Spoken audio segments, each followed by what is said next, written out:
So I'm starting off this video completely barefaced because I'm going to be reviewing a new pale and cruelty-free foundation, and that is from Nude by Nature.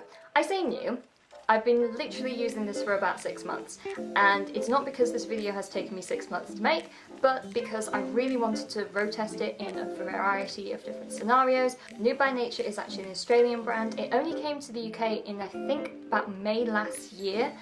The company really prides itself on the fact that it's cruelty-free, it uses all natural ingredients. I've been very curious about powder foundations for a long time.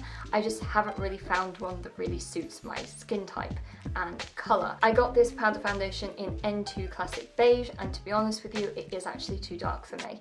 I can't really layer it up very well because it is essentially just too dark. Let's review the foundation on its own, shall we? So it comes in this very lovely tub, which is very sturdy.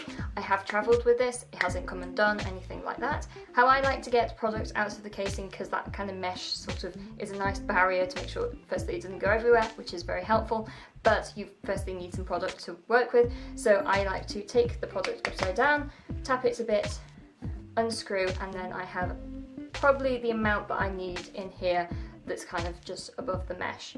Luckily, because there's like a cap here, it's not going to go anywhere. It's very well designed, this product, in terms of trying to make sure that all of the powder stays inside the casing. I'm going to zoom you in to see how it kind of covers up things. I will say this is not a full coverage foundation. The reason why I tend to use it in combination with the concealer, because I like to have the concealer to have a bit more coverage and then the foundation to kind of even everything out. It is buildable, but to be honest with you, when I have tried to build it, it has covered things up, but because the foundation itself is too dark for me, it doesn't really work. Okay, so let's zoom you in. Let's go to there, shall we? Okay, so some beautiful spots around here, just general skin texture, perfectly normal stuff we're working with here. So the main way that I like to use the foundation if I'm doing a kind of more heavy coat is use a brush like this. This is a Real Techniques brush. Something with a lot of kind of density is going to really help it. So put the powder in, use the top to swirl just to get an even coating, tap some of the powder off basically to make sure it doesn't go everywhere. What the lovely woman in boots taught me is the fact that if you kind of tap it downwards, you're kind of pushing the product down the bristles, so it's not going to go everywhere. Just kind of buff and blend.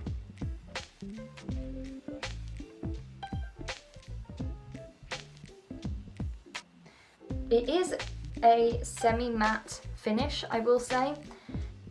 Ooh, that's what you try to avoid doing. Whew, hello. As you can tell, it hasn't really covered up everything on that first run. However, my skin is a lot matter. It has a lot less texture to it. It has mattified my face, but not completely. It doesn't look unnatural. I do really like that about this foundation. I was told by the shop assistant at Boots, who was very helpful. She basically said that a lot of people use powder foundations if they have acne and stuff because it's incredibly light on the skin. And I feel like it sort of works in that respect because it is kind of blurring the parts of my acne and the parts of my spots, but it's not kind of too intense. Now you've seen the makeup apply on its own, I will now show you how I use it on a regular basis. So I usually use this method when I'm going to work, when I want a tiny bit of coverage but not too much. So I get my concealer, I'm using the Fenty Beauty concealer, and I'm just sort of placing that in strategic areas where I know that I have spots. I then kind of buff this in using a brush. So I've used the concealer first to get rid of all of the spots, redness, dark circles, etc. And now I'm going to be moving into the foundation. So get the foundation on the brush. I know this is very like counterintuitive to the way that you normally use foundations with which are liquid. Most foundations you would put the foundation on first and then the concealer. But doing it this way means that I'm not putting too much foundation on. I am very carefully pinpointing the places where I need concealer, concealing those bits, and then putting the foundation on top to kind of even everything out. What I love about this is the fact that I can literally do this without looking. It's so nice. Literally, I could apply my foundation with my eyes closed. So the concealer is doing all of the hard work, and then the foundation on top is actually making the skin look even and quite luminous. It's mattifying everything down, making everything look very even, and it is incredibly simple to do this. Doing my makeup like this is about a quarter of the time than regular liquid foundation because I'm not needing to blend. As you could see, I could literally do it with my eyes closed because you can't really mess up. I will say that do be careful though, because as much as I was kind of joking about, you know, doing everything with my eyes closed, sometimes you can get kind of splotchy patches. So for a very natural finish, I would really recommend this foundation. In terms of the different seasons, because I did want to try it out in different seasons, in summer I thought it kind of held up okay. It wasn't really doing very well with extreme heat. Admittedly, we don't really have much of extreme heat in England, but it wasn't really getting on very well with that. I do think that it works a lot nicer for me in kind of autumn winter time, just because the way that it kind of mattifies the face.